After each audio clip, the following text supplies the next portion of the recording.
Today we are going to study about energy information and this will be the part 6 of energy economics. First thing that we need to think about is why do we need information in the energy sector? What kind of information is needed and why do we need it? The first and the foremost reason is for the purpose of decision making. Decision making is one of the major reasons that ensures that the things are running smoothly. And for decision making we need to analyze the past data and the present data and then come to a conclusion. That's why decision making, whether it is business decisions, whether it is planning decisions, whether it is decision by individual consumers, all the decision making process requires the use of information. The second reason is the second reason for the need of information energy sector would be to improve the process of decision making. So whatever existing process of decision making is, we can improve that decision making process by the use of data. So decision making processes requires the analysis of the past and the present data, keeping in mind the objectives and the goals of the future. So why is this happening? See, why do you need information is because we are going to use that information and only then we can improve the decision making process. We need to see what happened in the past. We need to see the historical data. We need to see the present data. And we need to keep the goals of the future vision in mind. And then we should think how we can improve the decision making process with all this information that we are having. So we can improve the decision making process with the use of information or the use of data. The third reason is to find the energy used by various economic activities. So this will be something that every energy sector would want to know.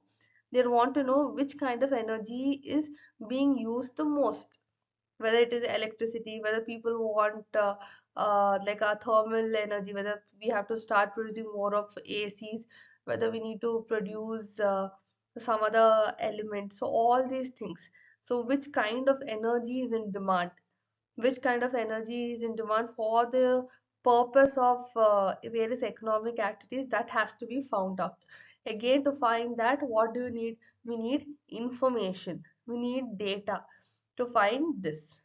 Only then they can invest accordingly, or they can think of shifting, or they can think of improvement. For that they need to know that they need to find the energy that is used by various economic activities. The next reason for the need for information is to understand the technical and operational statistics of the plants and installations. Now, when you're having various plants and installations, we would be definitely interested in knowing the technical as well as the operational statistics of those plants and installations. So that's why again we require data and information. And the last reason is to find the cost, revenue, and profits as generated from the energy sector. To know all these details, we would again require data, would again require information. That's why, due to all these reasons, there is a need for information in the energy sector. Let's understand the categories into which the information needed can be categorized. This is a general categorization. There can be even more categories. The first one is energy pricing. Regulators and price setting agencies would require information in order to decide the right price that they have to quote, or they have to put for the energy. So for energy pricing you require information regarding various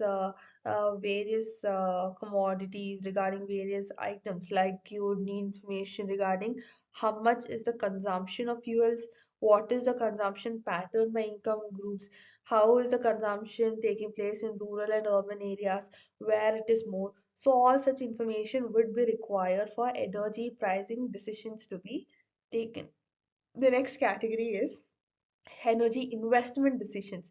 So information is also needed in order to decide where investment, in which energy commodity, or in which energy industry the investment needs to be made. So the energy investment decisions have got high visibility because of their size. Investment decisions need an understanding of the demand, pricing policies, the different alternative options, etc. And for all this, the use of historical data is a must. By using the historical data and the present circumstances, the investors can come to a conclusion as to where they can invest and why they need to invest.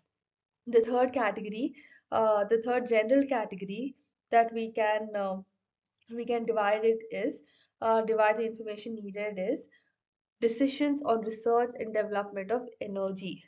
Decisions on the research and development need information on various kinds of fuels, cost of production, conversion, evolution of demand, costs and benefits of investments, etc. Now, again, for research and development in the energy sector, a very important decision needs to be taken for which the information is required. The next important thing is system management. Decisions on the system management would be taken by the operators themselves, but quite often even some regulatory or governmental supervision is also involved. Thus, it's very important to do the system management the right way, for which the right information is required. The information that is required in case of system management would be information that's related to supply and demand positions, system availability, etc. The next point is contingency plan. Any system requires a contingency plan because there are a lot of contingencies that it would have to deal with. Thus, in case of contingency plan, the information that's required is with regard to geography of the energy supply, distribution and consumption, the technical features, knowledge of social and economic impacts, etc. The last point is long-term planning. For long-term planning, it's very important to have the data of the past and the present ready, based on which future decisions and the time duration by which certain objectives or goals can be achieved can be understood. So for long-term planning also data is required. So it requires a proper understanding of the current consumption activities need to be understood. We need to understand the possible changes in the activities in terms of efficiency and structure, etc. So for all this, categorization of information is a must. And categorization of information and the information is a must for all these things. Thank you so much for watching the video. Please do like and subscribe. Thank you.